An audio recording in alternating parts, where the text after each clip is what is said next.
Welcome to AP news 5. ధాన్యం కొనుగోలు చేసిన 48 గంటలలో రైతుల ఖాతాల్లో డబ్బులు జమ చేస్తామని, రైతులకు పెట్టుబడి సహాయం అందించేందుకు కృషి చేస్తున్నామని చంద్రబాబు 6 పథకాలలో భాగంగా దీపావళి రోజున ఉచిత గ్యాస్ పంపిణీ చేయనున్నట్లు రాష్ట్ర వ్యవసాయ శాఖ మంత్రి కింజరపు అచ్చెన్నాయుడు తెలిపారు. టెక్రి నియోజకవర్గం కోటబొమ్మాలి మండలం కొత్తపల్లి గ్రామంలో ఆదివారం ప్రభుత్వం ఏర్పడి 100 రోజులు పూర్తి చేసుకున్న సందర్భంగా ఇది మంచి ప్రభుత్వం కార్యక్రమంలో మంత్రివర్యులు ముఖ్య అతిథిగా పాల్గొన్నారు. ఈ సందర్భంగా ఆయన మాట్లాడుతూ కొత్తపల్లి పరిసర గ్రామాల్లో ఉన్న సమస్యలను తెలియజేయాలని గ్రామస్తులకు తెలియజేయగా గ్రామంలో విద్యుత్, రహదారి తదితర సమస్యలపై గ్రామస్తులు మంత్రికి వివరించారు. ప్రజల ఆరోగ్యమే ముఖ్య లక్ష్యంగా కూటమి ప్రభుత్వం పనిచేస్తుందని, అందులో భాగంగా కొత్తపల్లి గ్రామానికి సుజలాధారతో ఇంటింటికి త్రాగునీరు అందించడానికి చర్యలు చేపడతామన్నారు.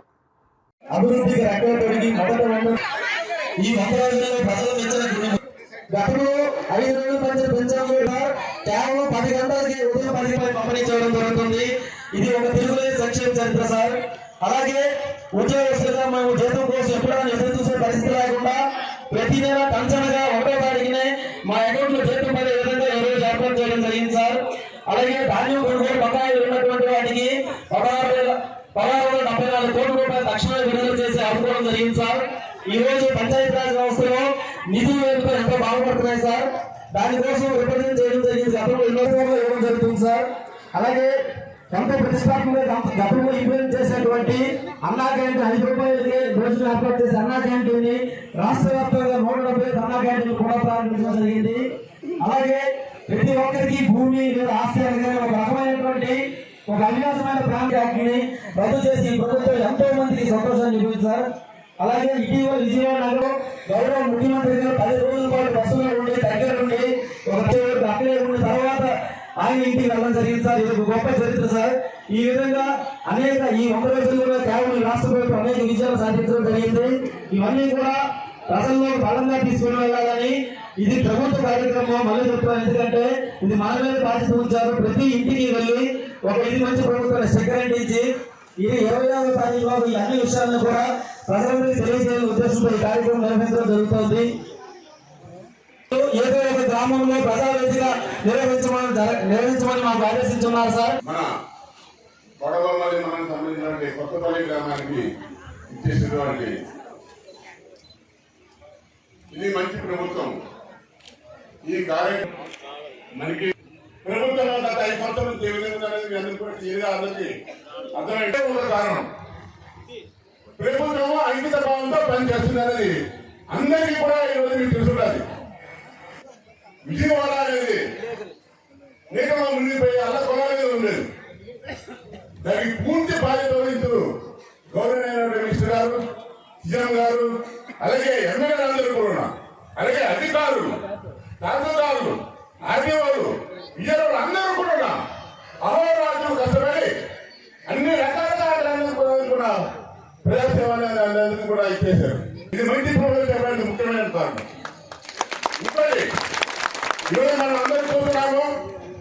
ఒకటో పెట్టడం చాలా కష్టం అనేది అందరికీ కూడా ఉంది. ఎందుకంటే గతించిన ప్రభుత్వం అనేది చాలా రకాల మిగిలినటువంటి అనారోగ్యంతో ఉన్నటువంటి పరిస్థితులన్నీ కూడా అందరికీ కూడా ఉన్నతంగా 100% మనకి ఎప్పుడు అవుతుంది.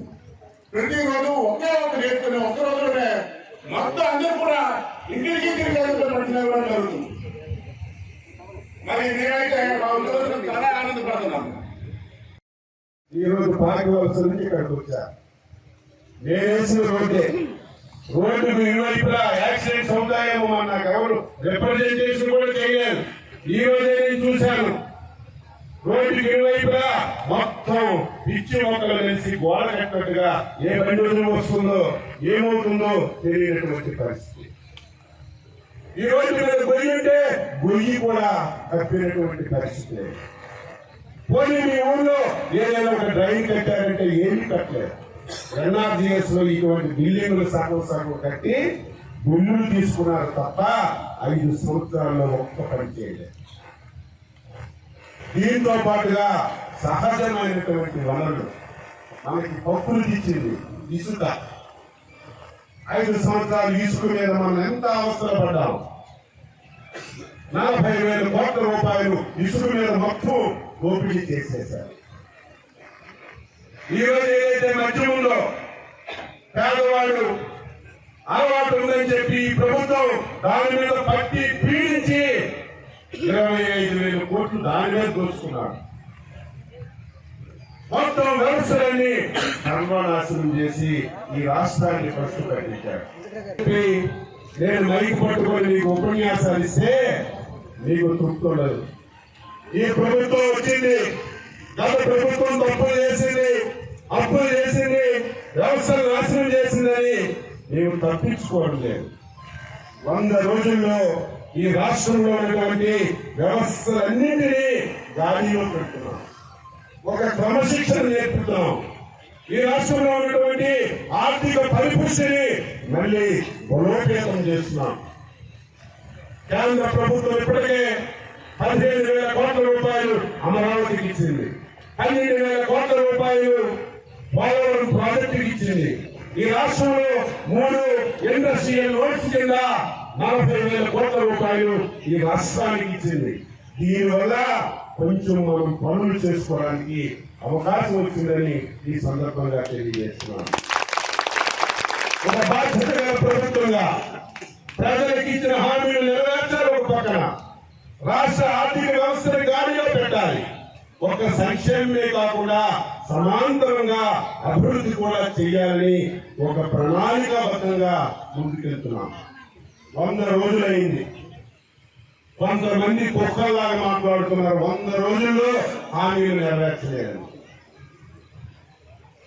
100 రోజుల్లో చంద్రబాబు నాయుడు ఎన్నికల్లో చెప్పిన పనులన్నీ చేయడం లేదని కొన్ని పిచ్చి కుక్కల్లాగా మాట్లాడుతున్నారు.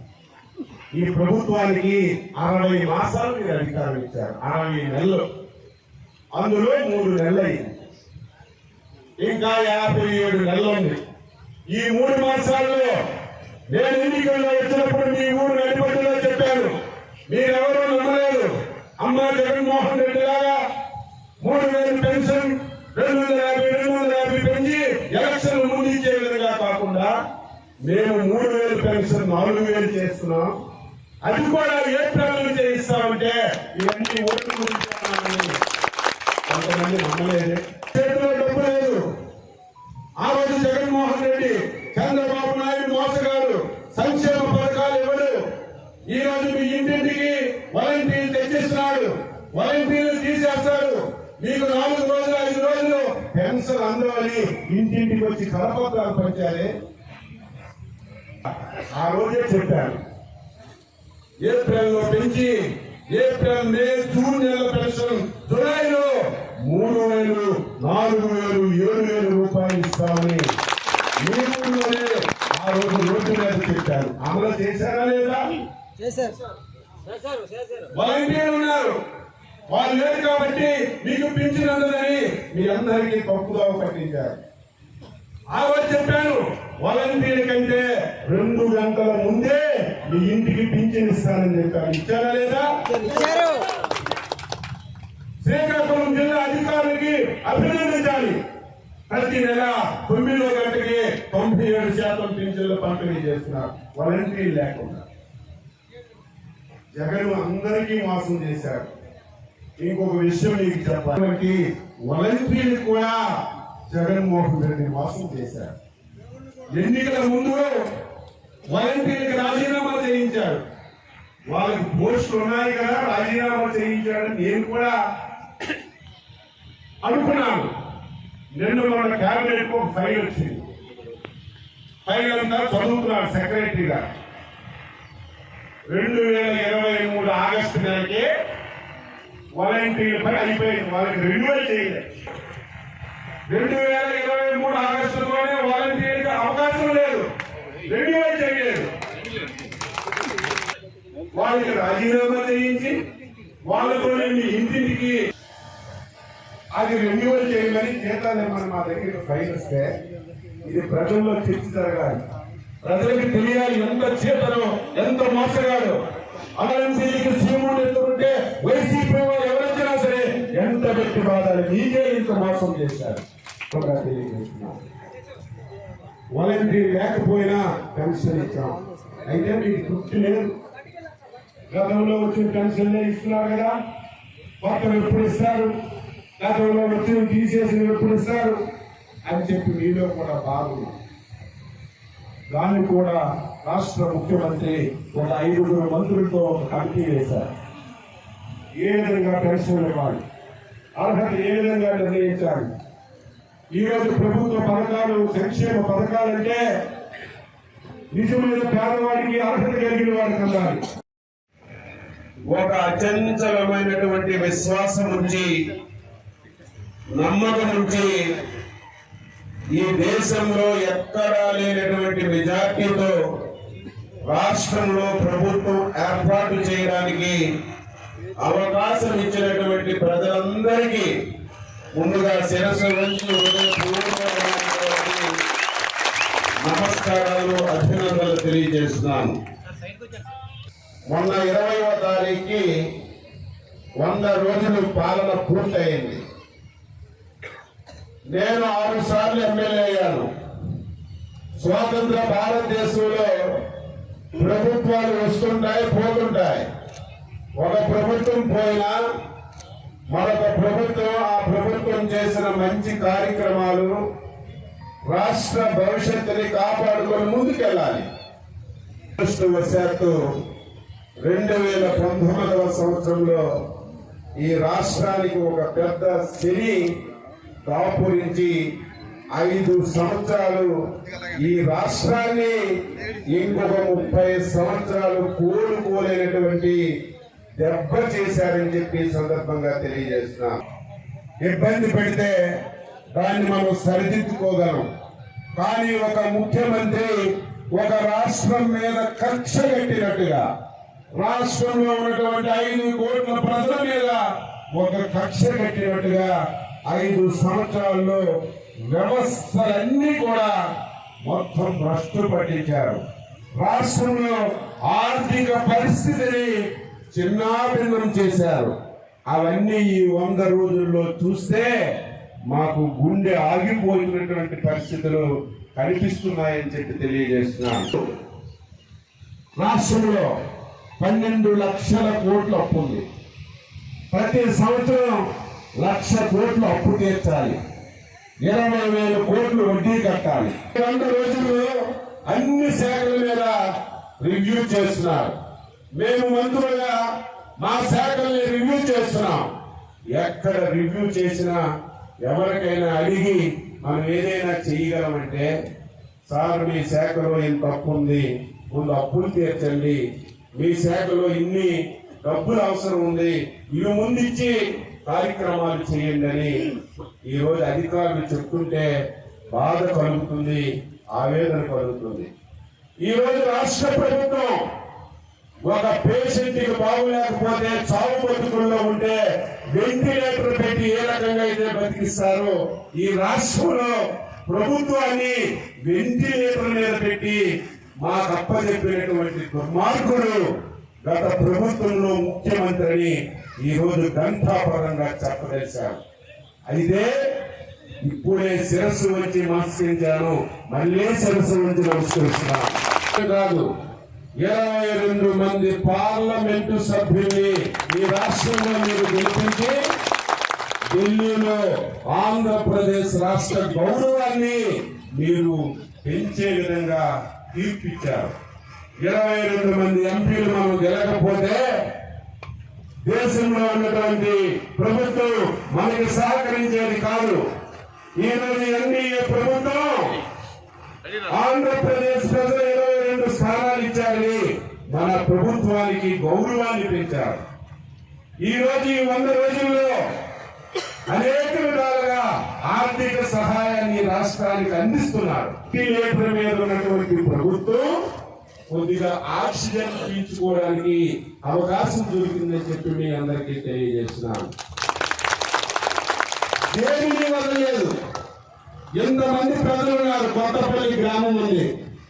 ఎప్పుడైనా గత 5 సంవత్సరాల్లో ఇటువంటి సభ ఈ గ్రామంలో ఎప్పుడైనా జరిగిందా? అధికారులందరూ వచ్చి మీ దగ్గరికి వచ్చి మీ కష్ట సుఖాలు తెలుసుకొని సమస్యలు పరిష్కరించే ఒక్క కార్యక్రమం అయినా 5 సంవత్సరాల్లో జరిగిందా? జరిగింది. 36 మాసాలకో 7 మాసాలకో జిల్లాకు వస్తే ఆర్టీసీ బస్సులు, ప్రైవేట్ బస్సులు పంపించి అందులో కుక్కి ముఖ్యమంత్రి సభకు తీసుకెళ్లేవాళ్ళు. ఇబ్బంది పెట్టి ముఖ్యమంత్రి 4 విషయాలు చెప్పి వెళ్ళిపోవడం తప్ప ఏమమ్మా మీ కష్టం ఏంటి కూడా ఆలోచించిన సందర్భాలు లేదు. అందుకే మేము వచ్చిన తర్వాత ఇక నుంచి లక్షల మందితో సభలు ఉండవు. ఆర్టీసీ బస్సుల్లో జనాలు తీసుకెళ్ళాం, లారీల్లో జనాలు తీసుకెళ్ళాం. మేమే ప్రతి గ్రామానికి వెళ్ళి గ్రామ సభ పెట్టి సమస్యలు తెలుసుకొని పరిష్కరించడానికి ఒక మార్గాన్ని అన్వేషించి నిర్ణయం చేసుకున్నామని చెప్పి తెలియజేస్తున్నాం.